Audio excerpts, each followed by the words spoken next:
My name is Sarah, and this is the story I never wanted to tell. It's a confession, a heavy burden lifted from a conscience that has been suffocating under its weight for far too long.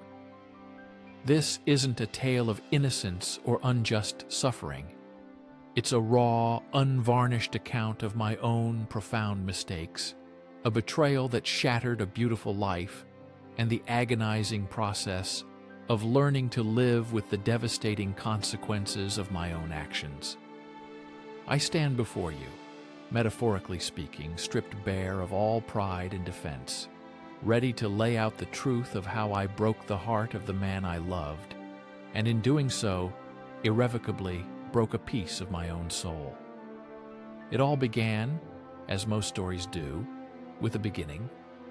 A wonderful, vibrant beginning filled with hope and the intoxicating promise of forever. His name was Mark.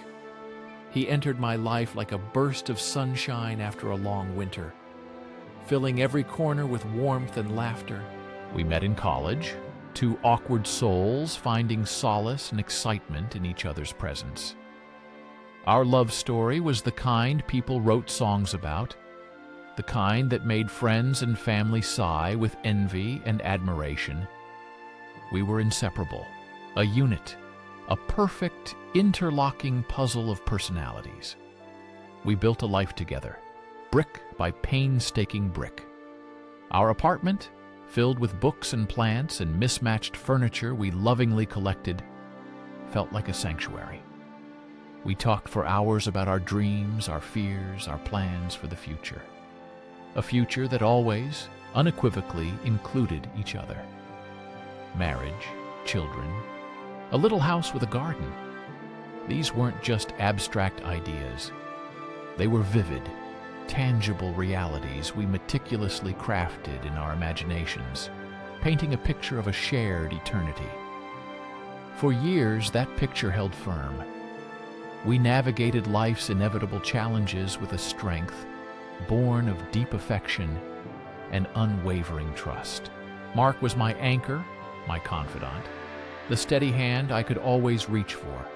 He was kind, patient, incredibly funny, and possessed a quiet wisdom that often astounded me.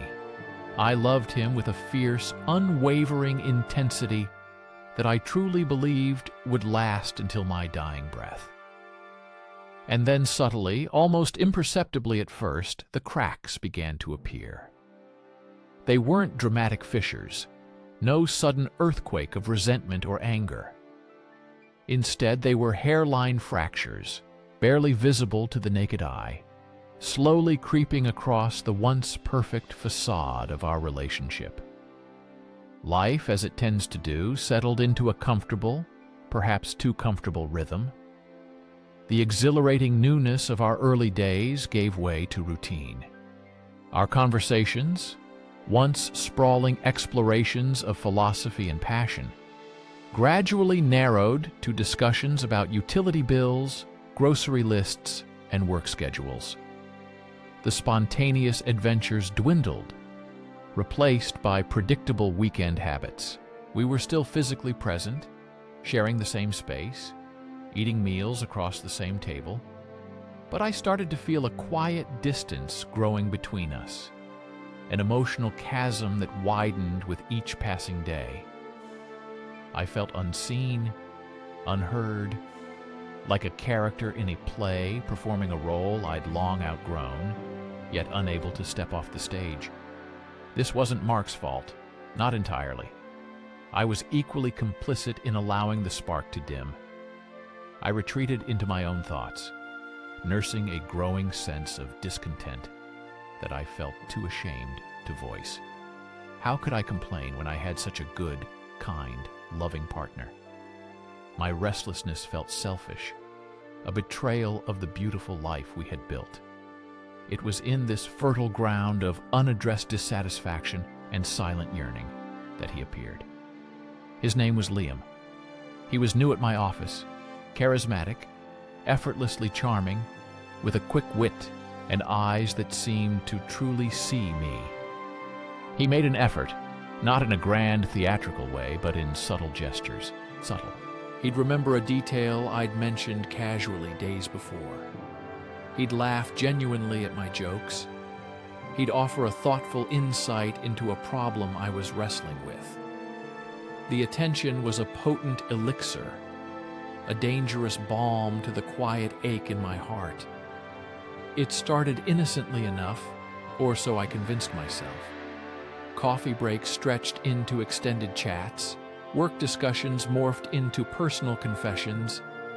He validated my feelings, acknowledged my frustrations, and made me feel vibrant and interesting again. Qualities I felt had been slowly eroded by the mundane grind of everyday life. Every fiber of my being screamed at me to stop. My conscience, a tiny, persistent voice, warned me of the treacherous path I was treading. I knew it was wrong to seek such validation outside my relationship. I knew I should be channeling these feelings, this longing for connection, back into my bond with Mark. I should have initiated those difficult conversations, expressed my needs, reignited our intimacy, but I didn't. I was a coward. I rationalized my behavior, telling myself it was harmless friendship, a platonic connection. Nothing more. I was addicted to the feeling Liam gave me, the fleeting rush of feeling alive and desirable, in a way I hadn't felt in what seemed like an eternity. The boundaries blurred, then dissolved with frightening speed. There was a particular night, etched into my memory with painful clarity. It had been a particularly draining week at work, exacerbated by a cold, frustrating silence between Mark and me over some trivial misunderstanding. I felt isolated, misunderstood. Liam offered to walk me to my car.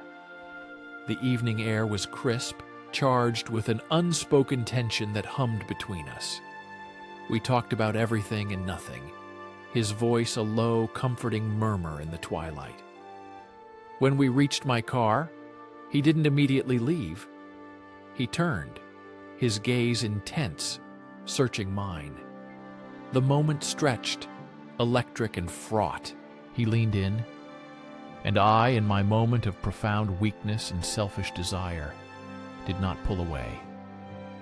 His lips on mine were a jolt, a forbidden thrill that coursed through my veins, a potent cocktail of excitement and gut-wrenching guilt. It felt utterly wrong, a betrayal of everything I held dear, but in that fleeting, intoxicating instant, it also felt undeniably, thrillingly alive. That night I crossed a line from which there was no easy return. The days that followed were a suffocating blur of exhilarating secrecy and profound self-loathing. I was living a double life, a fractured existence. With Mark, I became overly affectionate, almost frantically so, trying to compensate for the burgeoning deception. Every kiss, every loving touch, felt like a fresh stab of guilt. I was a fraud, a skilled actress performing a role designed to hide the monstrous truth festering within me. With Liam, I was reckless, driven by a desperate need for the fleeting escape he offered. The lies piled up, small at first, then larger and more elaborate. My phone, once a simple communication device, became a clandestine tool, a repository of hidden messages and hushed conversations. Every stolen glance across the office, every whispered joke, every illicit text message was a fresh spike of shame, a painful reminder of the damage I was doing, the trust I was eroding. My conscience, once a small, nagging voice, grew into a relentless, deafening roar. I barely slept. Food tasted like ash. I was a shadow of my former self, a hollowed-out shell pretending to be whole. The joy I found in Liam's presence was always tainted, always overshadowed by the knowledge of the imminent heartbreak I was orchestrating. The anxiety was a constant companion, a tightening band around my chest that never quite loosened. Secrets, however, are not meant to be kept forever. They are insidious things, slowly eroding the foundations of everything they touch until, inevitably, they burst forth into the light. Mark found out. There was no grand confession from me, no brave, self-sacrificing reveal. It was far more prosaic, far more painful in its ordinary cruelty. A misplaced text message, a photograph carelessly left open, a casual slip of the tongue by a mutual acquaintance. I still remember the exact moment, the precise shift in the air, the way the light seemed to drain from the room. He didn't yell, didn't rage, not initially. Instead, there was a profound, devastating stillness, a quiet horror that was far more potent than any scream. The look on his face, that moment of realization, is burned into my memory with an agonizing clarity. It was as if I had physically wounded him, stolen the very breath from his lungs, extinguished the light from his usually bright, kind eyes.